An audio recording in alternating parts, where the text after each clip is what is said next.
Hello everyone. Today I'm explaining reproductive health. So, first of all, what is reproductive health?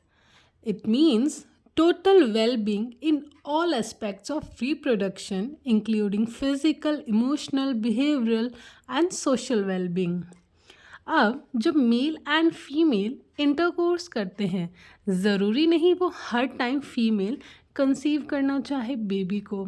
So to avoid pregnancy कुछ precautions लेने ज़रूरी हैं, या फिर ये जो सारे प्रिकॉशंस मेथड है ये इसलिए भी ज़रूरी है ताकि एसटीडी सेक्सुअली ट्रांसमिटेड डिजीज़ ना हो, उनसे बचने के लिए भी ये सब यूज़ किया जाता है. तो ये जो रिप्रोडक्टिव हेल्थ है ये दो पार्ट में क्लासीफाई कर रही हूँ, temporary methods and permanent methods. तो टेम्पररी जैसे पता चल रहा है ये कुछ समय के लिए ही यूज़फुल है, whereas permanent method life long method है. तो टेम्पररी मेथड में जो नेचुरल मेथड है सबसे फर्स्ट, उसमें सेफ पीरियड या कैलेंडर मेथड मीन्स जब फीमेल को मेंस्ट्रुएशन स्टार्ट हुआ उस दिन से लेके 10th डे से लेके 17th डे तक उनका फर्टाइल पीरियड है. उस टाइम पे फीमेल को अवॉइड करना चाहिए इंटरकोर्स, उसे कहते हैं सेफ पीरियड और कैलेंडर मेथड. नेक्स्ट है विड्रॉल मेथड. जैसे ही मेल में सीमेन का इजेक्शन स्टार्ट हो वो तभी अपने पेनिस को विड्रॉल कर ले from the vagina of a female, इसे विड्रॉल मेथड कहते हैं. अगला है लैक्टेशन एमेनरिया. इसमें जब किसी फीमेल ने बर्थ दिया है तो उसका लैक्टेशन पीरियड है 3 to 4 months का जो है, उसमें if they are mating then उसमें फीमेल की प्रेग्नेंट होने के चांसेस बिल्कुल लो होते हैं. So these are all natural method. इसका मतलब ये नहीं है अगर हमने ये चीज़ें यूज़ किया ये मेथड तो परमानेंट बिल्कुल प्रेगनेंसी अवॉइड हो जाएगी.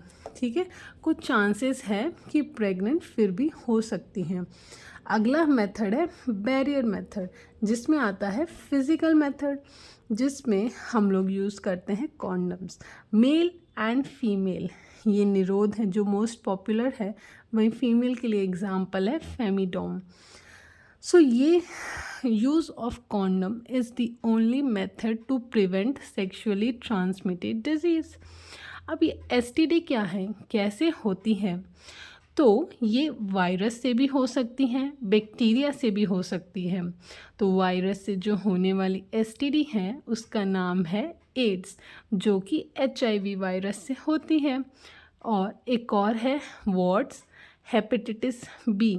ये सारी इनक्योरेबल हैं जो वायरस से होती है.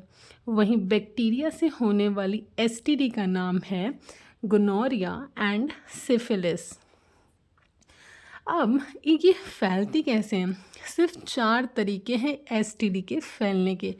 सबसे पहला है ट्रांसफ्यूशन, ब्लड का ट्रांसफ्यूशन हो रहा है. अगर हम लोग अब ब्लड की हमारी बॉडी में कमी और ब्लड ले रहे हैं, बॉडी में ट्रांसफ्यूशन हो रहा है और डायरेक्ट कांटेक्ट में आ गए ब्लड के, तो एड्स हो गया अगर किसी पर्सन का हमने ब्लड लिया है.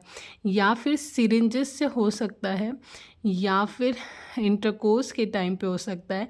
एंड फोर्थ है जिसकी वजह से एड्स एसटीडी हो सकती हैं, वो है मदर के मिल्क से. तो ये चारों तरीके हैं, ओनली दीज 4 वेज जिससे एसटीडी हो सकती है.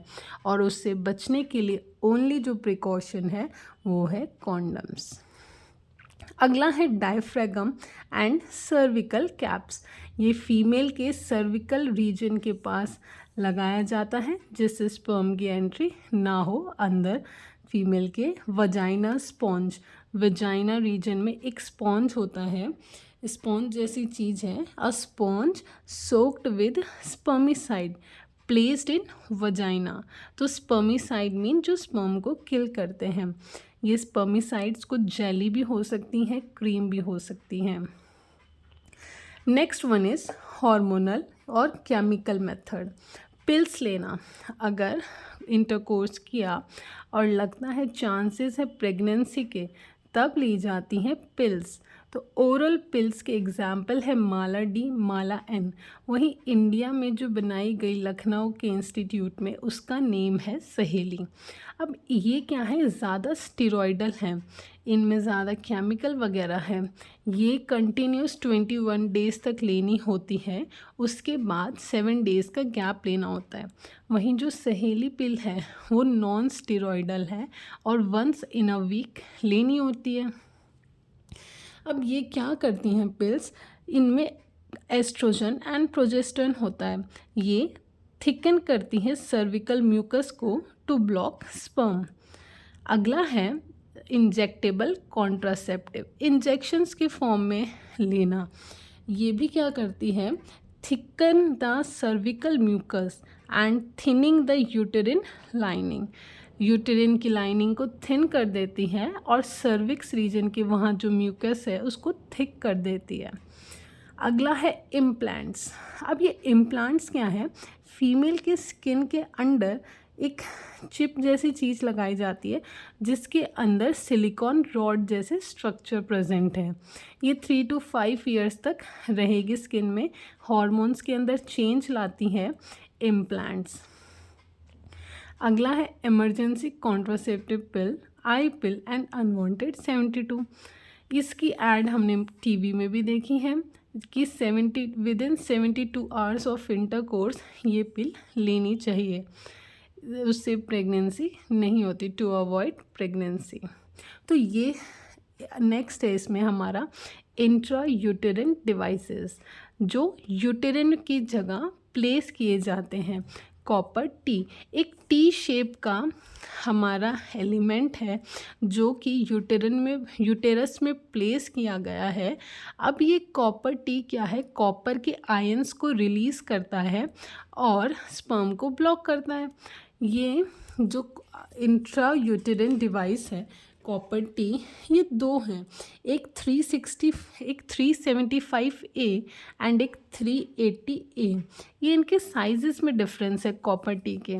जो 375A है वो 5 साल तक इफ़ेक्टिव है और जो 380A है वो 10 साल तक इफ़ेक्टिव है।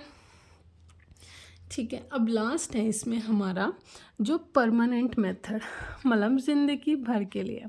तो मेल स्टरलाइजेशन, मेल में जो वास डिफरेंस है उसको कट करके और टाई कर दिया जाता है ताकि जब टेस्टिस स्पर्म को बनाए वो वास डिफरेंस से निकले ही ना, सिर्फ सीमेन का इजैक्यूलेशन हो पेनिस में से, तो स्पर्म को ब्लॉक कर दिया जाता है। वासर डिफरेंस को कट करके टाई कर दिया जाता है, उसको वास्केटोमी कहते हैं।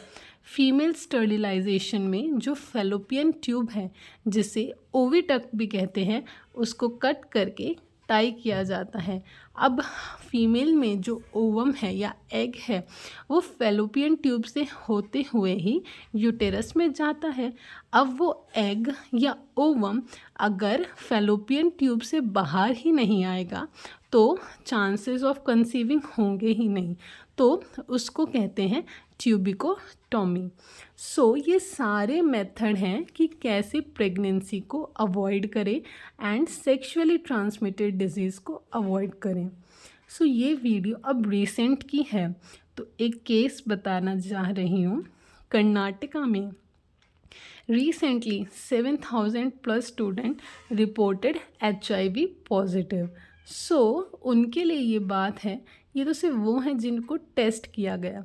So students please